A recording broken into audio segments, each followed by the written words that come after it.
Estamos de volta e o Conexão Agro de hoje começa falando sobre um dos pilares da nossa agricultura, o MIP, Manejo Integrado de Pragas, com a entomologista Gabriela Vieira. Vamos entender como têm evoluído as novas ferramentas biológicas de manejo e as boas práticas adotadas.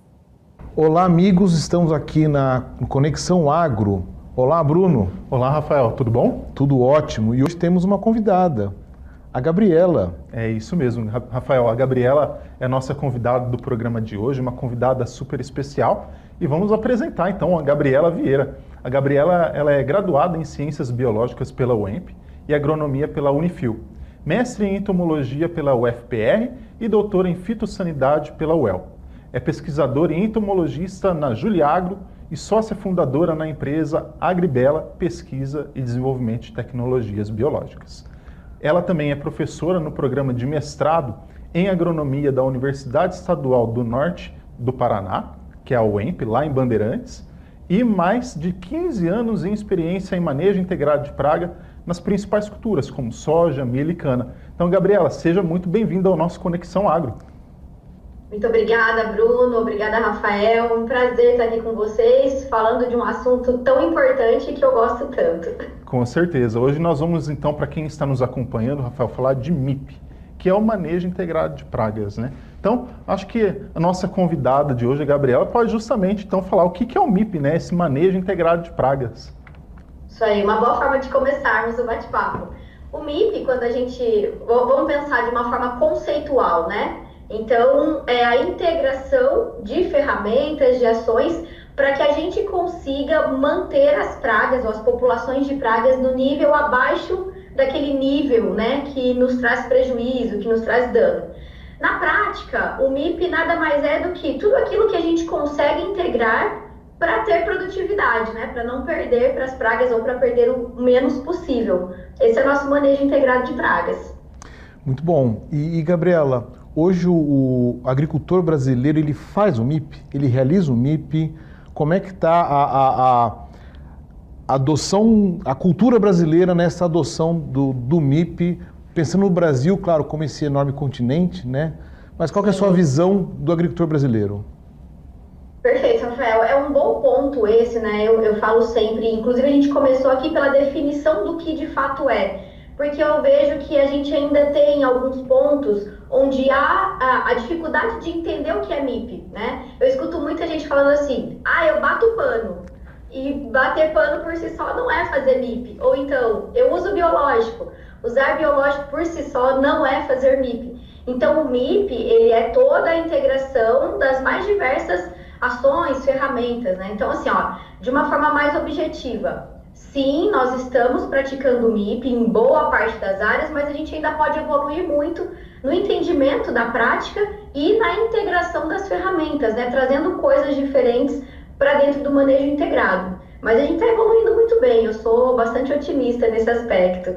Até é importante, né, frisar que cada cultura tem as suas estratégias, né, de monitoramento, mas de manejo Exato. Como um todo.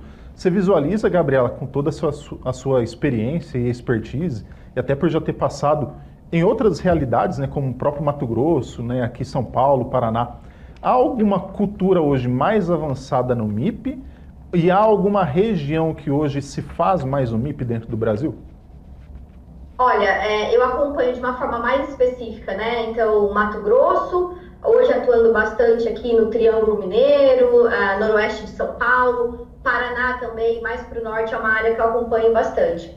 Quando a gente pensa na cultura da soja, a gente tem uma adoção relativamente interessante da junção das práticas, né? E a gente vê isso nos números também, se refletindo na utilização de biológicos, hoje com novas ferramentas, feromônio e tudo mais.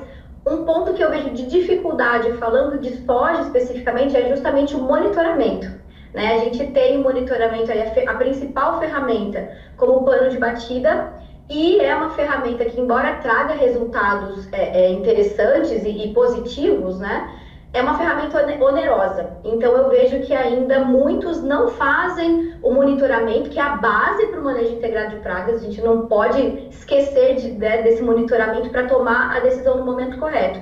Então vejo que muitos ainda deixam de fazer por conta, né, da ferramenta ser um pouco dificultosa.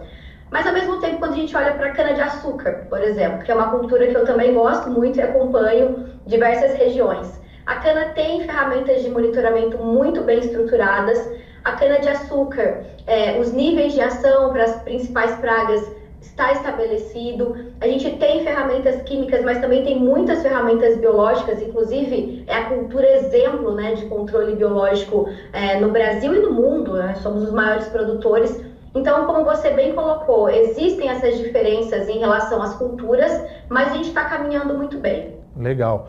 Se falando em cana, né, Rafael, acho que a broca da cana, que é uma praga de grande importância, é um sinônimo de MIP, porque você tem táticas de manejo e você tem, por exemplo, hoje armadilhas delta, que você faz monitoramento de mariposas, né, para tomada de decisão, e manejos desde o ovo até na lagarta em si, com ferramentas biológicas. Com certeza. E, Gabriela, pensando que a nossa audiência, nós temos aí desde o público de agricultores, mas também do público urbano, se puder esclarecer um pouco para essa audiência quais são essas ferramentas que existem dentro do MIP, como é que... você falou muito da integração delas, né? Mas quais são elas? Se puder dar um passo atrás e explicar, seria de grande valor. Legal.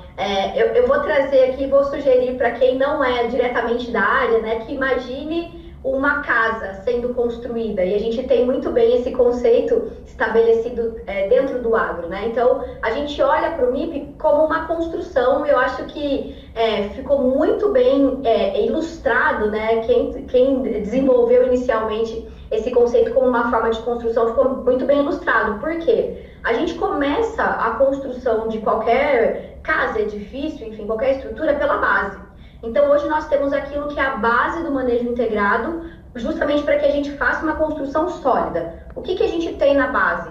Nós temos o conhecimento da praga, né, identificação, e eu sou entomologista, trabalho com insetos, mas gostaria de trazer aqui também a importância e o que nós temos evoluído no MIP para doenças, para plantas daninhas, outros problemas, né, outras pragas que a gente tem. Então, lá na base, a gente tem a identificação dessa praga, as ferramentas de amostragem para que a gente possa fazer um monitoramento, a tomada de decisão no momento correto, todo o entendimento do ambiente, né, que interfere muito na ocorrência ou não ocorrência desses problemas, dessas pragas.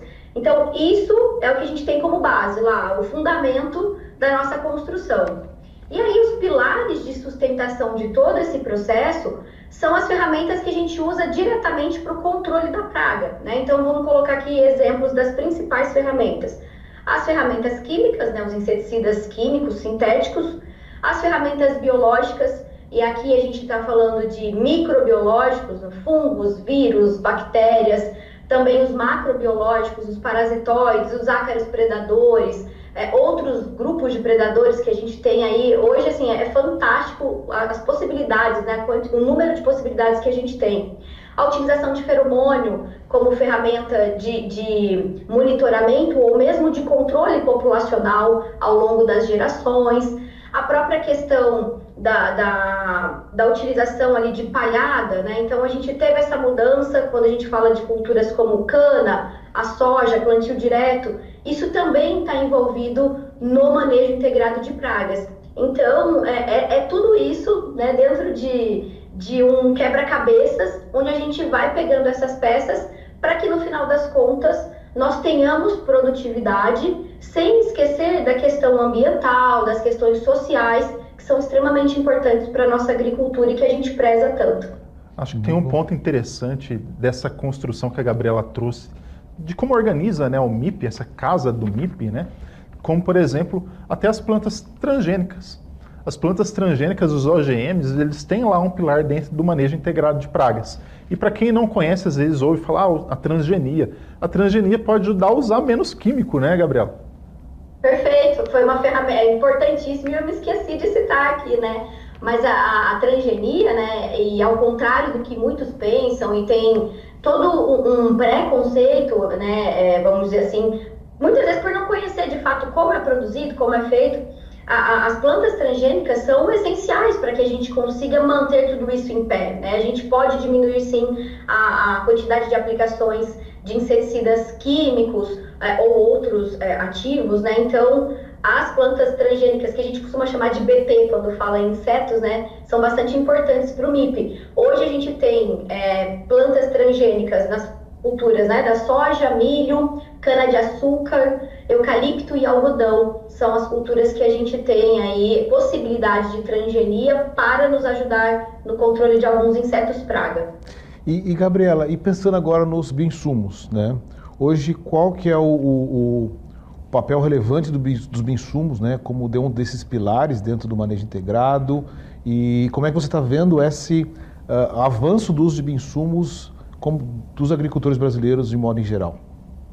Perfeito. Bom, assim, a realidade é fantástica, né? Então, quando a gente pega aí essa casinha do MIP, vamos colocar 20 anos atrás, a gente via que o pilar de sustentação não estava dando conta, né? Que era basicamente baseado em controle químico. Então, imagine um prédio construído em cima de um único pilar, ele não é sustentado.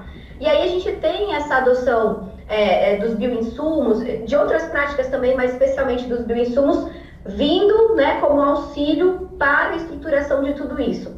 Quando a gente olha os últimos 5, 7 anos, o crescimento que os bioinsumos tiveram, vamos colocar em média 20% ao ano, né, é algo fantástico que mostra que é possível fazer essa integração, que é importante fazer essa integração e que ela traz resultados, né? No final das contas, ela traz ROI, traz um retorno sobre o investimento, além de todas as questões de sustentabilidade, preservação ambiental. Hoje a gente fala muito em agricultura regenerativa, né? Então a gente já está pensando lá na frente, além de conservar o que nós já temos, reestruturar aquilo que eventualmente a gente perdeu num dado momento, né, de apoio sobre uma ferramenta só. Então, eu vejo de forma muito positiva, acredito que a gente continue nessa crescente aí pelos próximos anos, e as empresas também estão contribuindo muito com isso, no sentido de trazerem ferramentas cada vez mais eficazes, né, desenvolvimento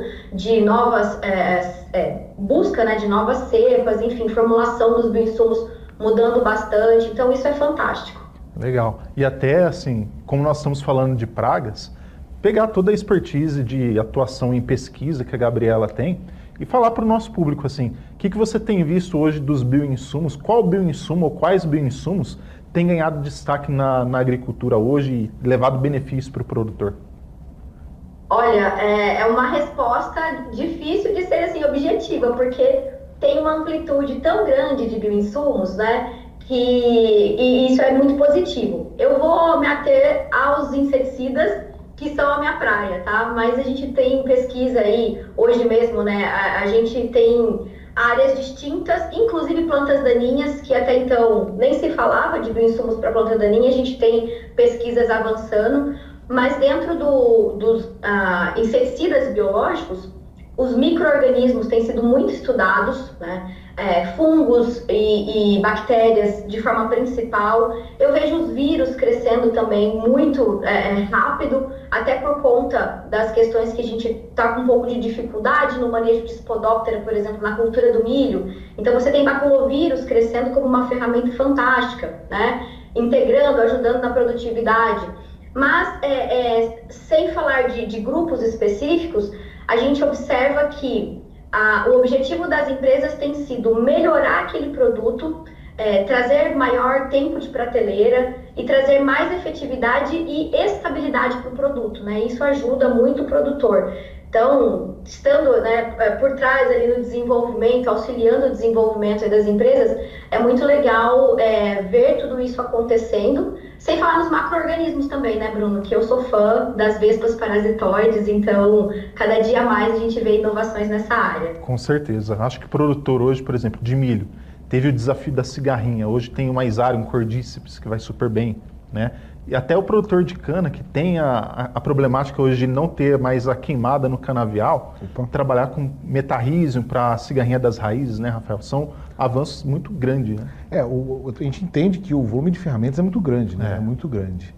E, Gabriela, a gente está chegando na reta final aqui da nossa conversa, infelizmente, e eu queria fazer uma pergunta: que mensagem você deixaria eu acho que para a sociedade em geral, não só para o agricultor, mas quem está nos assistindo, sobre a nossa agricultura, sobre todo esse movimento que o Brasil está participando de agricultura regenerativa. A gente queria muito um relato seu, o que você está vendo, e um recado para as pessoas que estão nos assistindo sobre a nossa agricultura. Bom, vamos lá. Eu costumo, inclusive eu falei isso num evento alguns dias atrás, né? A gente é muito cobrado e com toda razão, precisamos mesmo sermos cobrados no sentido de trazer mais eficiência, de trazer novas ferramentas, de sermos mais sustentáveis. Mas eu deixo a seguinte mensagem: vamos enxergar o copo meio cheio e não meio vazio, né?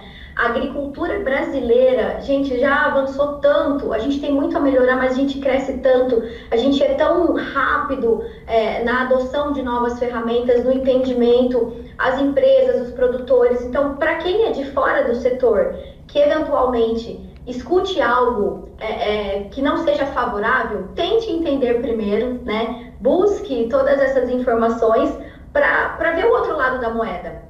E para quem é de dentro do setor, também vamos olhar para dentro de casa, enxergando os pontos onde a gente pode melhorar e correr atrás das melhorias, né? Nós somos muito bons, nós somos muito eficientes, a agricultura brasileira é exemplo no mundo, e aí a gente só busca melhorias, né? Então, assim, vamos ver sempre o copo meio cheio, mas buscar ali o que pode ser feito para que ele de fato esteja 100% cheio. Muito legal. Que bate-papo, né, Rafael? Bom, muito bom. E, Gabriela, muito obrigado, muito prazer ter aqui essa conversa contigo. A Agrobiológica está à disposição para outras conversas e novas parcerias. Desejamos a você muito sucesso nessa sua carreira, todo esse trabalho. Tá? É isso aí. Então, deixo uma mensagem final, um agradecimento, e também aproveito para agradecer a presença e a participação aqui conosco, Gabriela. Legal, eu agradeço a oportunidade, como eu disse no início, é sempre bom poder compartilhar, mesmo que rápido, passou super rápido, né? Poder compartilhar informações, falar do que a gente gosta, falar sobre as possibilidades de manejo integrado. Usem o MIP, acreditem no MIP, né? É muito importante, através disso a gente consegue avançar sempre. Agradeço a Agrobiotecnológica, também estou à disposição e espero poder bater mais papo com vocês. Com certeza. Então, finalizamos o nosso programa e semana que vem tem mais. Tem mais. Um abraço. Obrigado, pessoal.